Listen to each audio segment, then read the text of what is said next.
Imagine a reality, right, where the hard work you put in visibly changes you, where challenges you overcome grant you actual tangible power, where you can literally see yourself getting stronger. So, in a world governed by the rules of a video game, what does it truly mean to level up? Not just, in power, but as a person. Huh. It's funny you start there because I actually stumbled onto this really interesting discussion online just the other day. Pretty relevant. Oh, yeah. What was it about? I was on this pretty active LitRPG forum, and the whole conversation was just laser focused on He Who Fights with Monsters by Shirtaloon. Okay, yeah, that makes sense. Big title. Right. But what grabbed me wasn't the usual stuff like breaking down stats or arguing about magic systems. People were sharing these really heartfelt stories about how the book connected with them. Heartfelt. About a lit RPG. Yeah, seriously. On a surprisingly deep level. Yeah. They were talking about, emotional connections to the characters, finding insights that kind of mirrored their own lives. It felt like they were genuinely growing alongside the main character, Jason, in ways they didn't expect. Yeah. It went way beyond just entertainment. It seemed like it tapped into something really personal for a lot of them. Okay, He Who Fights with Monsters. It really does feel like you can't talk about modern lit RPG without mentioning it. So for maybe some listeners tuning in who are newer to the genre, what's the basic idea? Why is this series so huge? Well, at its core, He Who Fights with Monsters is written by Shirtaloon. That's the pen name for Travis Deverell. Yeah. It actually started out as a web serial, which is pretty common for lit RPG. Gained a massive following super fast, and then boom, it got picked up for print. Huge success there, too. Right, the web serial to print pipeline. Exactly. And the main concept, it's what they call Isekai. You got the main character, Jason Asano, just a regular Aussie guy, suddenly transported to this high magic fantasy world. Okay, classic setup. Classic setup, but with a twist. The key thing is that this world runs on clear, almost video game-like rules. Think epic fantasy, but with, actual game mechanics baked in. Status screens showing your stats, tiered magic systems, XP levels, all that stuff. Right. And that blend. Yeah. The epic fantasy setting with those concrete, quantifiable game rules, I guess that seems to be what really hooks people. It's often pointed to as a great gateway into lit RPG if you're curious. So this idea of game mechanics as reality, can you break that down a bit more? What does that actually look like in the story? What are the core elements? Yeah, sure. So the biggest thing is the status screen. Characters can literally pull up a display showing their strength, agility, skills, current condition, everything. Like in an RPG menu. It's exactly like that. And progression is tracked with levels, obviously. There are distinct character classes that shape what abilities you can learn.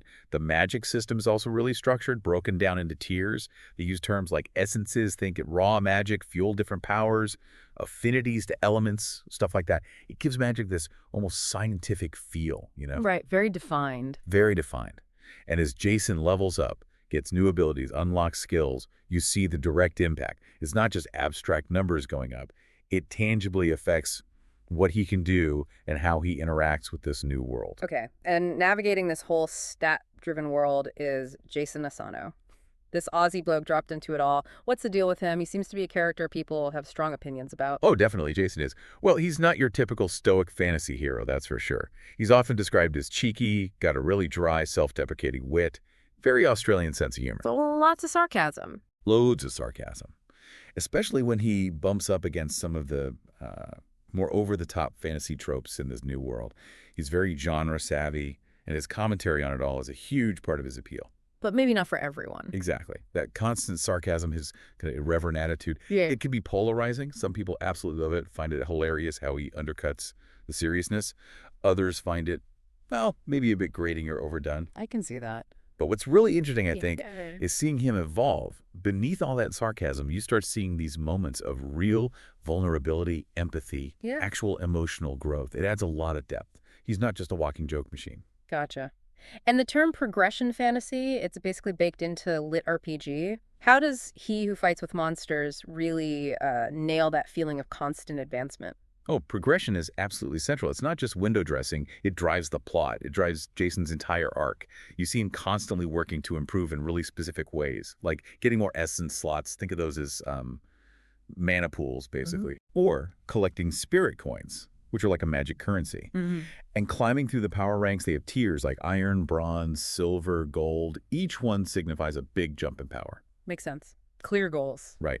And acquiring new abilities, figuring out how they synergize together for better combos, finding magical gear or loot drops, upgrading spells. It's constant. And this progression isn't just numbers on a screen, it has real consequences. A new ability might be the only reason he survives a fight or figures out some political mess. So it actually matters to the plot. Hugely. And for readers who really enjoy that strategic side of things, optimizing a character build, planning upgrades, seeing the results, this series really scratches that itch. Okay, so beyond the mechanics and Jason's personality, Yeah. what else makes the series stand out? What are the big strengths people point to? Well, the review we looked at mentioned a few key things. First, the writing style itself. It called it caustic, energetic, and utterly distinctive. Shirtaloon definitely has a unique voice. Energetic, yeah, I can see that fitting with the humor. Totally. The world building also gets praised. It's called refreshingly robust.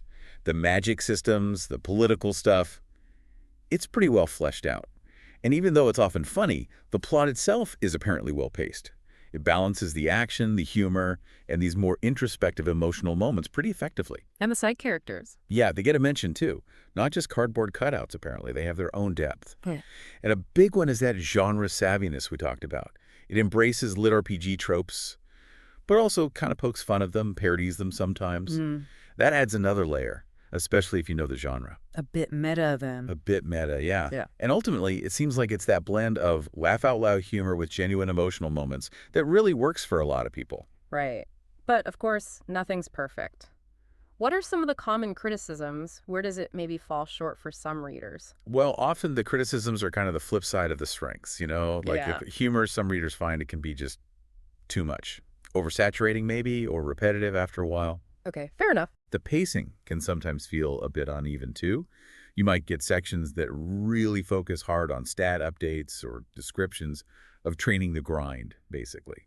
Some readers might find that drags a bit. The spreadsheet parts of LitRPG. Kind of, yeah. And that heavy focus on stats, inventory, the game mechanics. Yeah. Well, that's core to LitRPG. It might not appeal if you just want a straightforward fantasy story without all the numbers. Yeah. And occasionally you hear that Jason gets powerful maybe a bit too quickly. It can sometimes feel like he's becoming overpowered, which might lower the stakes for some. The classic OP protagonist issue. Exactly. But it's worth remembering, it started as a web serial. Some of that pacing, the focus on incremental gains, that's kind of inherent to that format sometimes. Good point. So how does it stack up against some of the other big names in LitRPG? You mentioned The Land, Divine Dungeon, Ascend Online earlier. How does it compare? I think the biggest difference you notice right away is the tone. While those other series definitely have humor, Shirtaloon's work just leans way harder into irreverence and satire.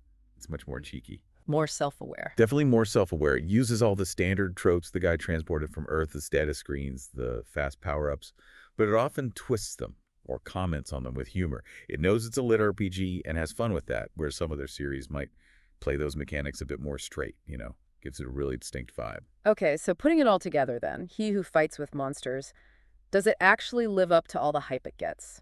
What's the final word? Based on what we've seen, yeah, it seems fair to call it an exhilarating, pretty clever take on the whole lit RPG power fantasy thing. It clearly hits the mark for existing fans of the genre. The progression system is inventive, the voice is unique and funny. It delivers on that front. But maybe with some caveats for newcomers. Yeah, I'd say so. If you're jumping in fresh, you need to be prepared for that meta humor, the heavy focus on stats, and the fact that it's a long, ongoing series. It's very much itself, boldly itself, as the review put it. So a strong starting point if you're curious about LitRPG. A strong starting point, definitely, Mm-hmm. but know what you're getting into. It's a specific flavor. If you just want traditional epic fantasy, maybe look elsewhere first. But if you're open to something wild, funny, that matches up high fantasy, game logic, and a whole lot of Aussie sarcasm, then yeah, absolutely give it a shot. You know, thinking about how immersive these LitRPG worlds are and the connections readers feel like those heartfelt stories you mentioned about this series, it makes you wonder, doesn't it? What does the huge popularity of this genre say about us? About our own desires? Is it that appeal of clear, measurable progress, the satisfaction of mastering something complex, or maybe just wanting a tangible sense of achievement in a world that often feels, well, pretty chaotic and unpredictable. That's a really interesting thought to chew on as we wrap things up here. It definitely speaks to something, doesn't it? And speaking of wrapping up, we definitely want to give a big shout out to the folks over at LitRPG Reads. That's where we found the analysis we've been discussing. Great resource. Absolutely. And also to Paul Bello, always doing great work for the Lit RPG community. A fine fellow indeed. Here. And to you, our listener, we'd love to know what you think. Have you read He Who Fights with Monsters? What's your take on it?